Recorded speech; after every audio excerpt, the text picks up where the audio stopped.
Hello everyone, আসসালামু আলাইকুম।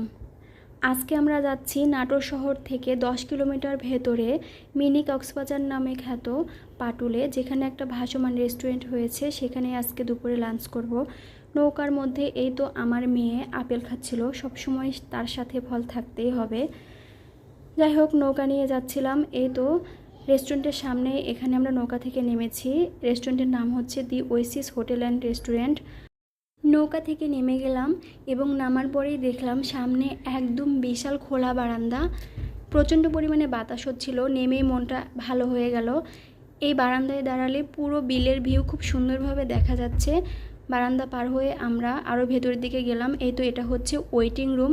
এই রুমের ডেকোরেশন অনেক সুন্দর ছিল এবং এই রুমে ছোট একটা নামাজের রুম ছিল। ওয়েটিং রুম পার হয়ে আমরা আরও সামনের দিকে গেলাম। এখানে খোলা আরেকটা জায়গা রয়েছে, যেখানে চেঞ্জিং রুম, বাথরুম, বেসিন রয়েছে এবং এখানে কিছু গাছ লাগানো আছে। এখানে দাঁড়ালেও পুরো বিলের ভিউ খুব সুন্দরভাবে দেখা যাবে।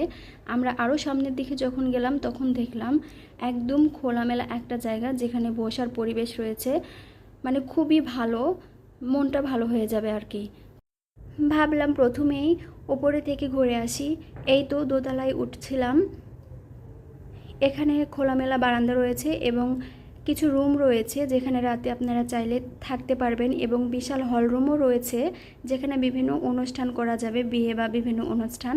তো সেখানে আর বেশিক্ষণ আমরা অপেক্ষা করিনি, একদম টপ ফ্লোরে চলে আসলাম।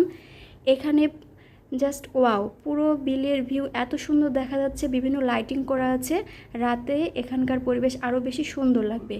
তো তারপরে আমরা আবার নিচে নেমে চলে আসলাম। এই তো এখানে হচ্ছে যে ক্যান্টিনটা পরিদর্শন করে আমরা আবার চলে আসলাম এই তো মাঝখানের এই জায়গাতে বসার জন্য। মাঝখানের আর্টিফিশিয়াল গাছটা অনেক বেশি সুন্দর দেখাচ্ছিল। খাবারের মেনুটা চলে এসেছে, সব ধরনের খাবারই ছিল মোটামুটি। বিভিন্ন ধরনের কফি বা চাইনিজ খাবারগুলো প্যাকেজ আকারে করা ছিল, যেটা একটু সাশ্রয়ী হবে। তো আমরা আমাদের পছন্দ মতো খাবার অর্ডার করেছিলাম। আমার মেয়ে তো জুস খাবে, সে একটা জুস অর্ডার করেছিল এবং আমরা মোরগ পোলাও অর্ডার করেছিলাম। খাবারের মান আছে, মোটামুটি ভালোই আছে। তো আমার মেয়ের জন্য যে জুসটা অর্ডার করেছিলাম কালারটা অনেক বেশি ছিল, এজন্য পরে ওকে আর খেতে দেওয়া হয়নি, কিন্তু টেস্ট ছিল ভালোই। এই তো একটা ক্রিপসি চিকেন অর্ডার করেছিলাম, যেটা অনেক বেশি টেস্টি ছিল। সব খাবারের চাইতে এটা অনেক বেশি টেস্টি ছিল। যাই হোক, এই রেস্টুরেন্টের কাজ এখনও পুরোপুরি সারা হয়নি, তারপরও এতটা ভালো লাগছিল। অবশ্যই সময় আপনারা অবশ্যই আসবেন, মন ভালো হয়ে যাবে।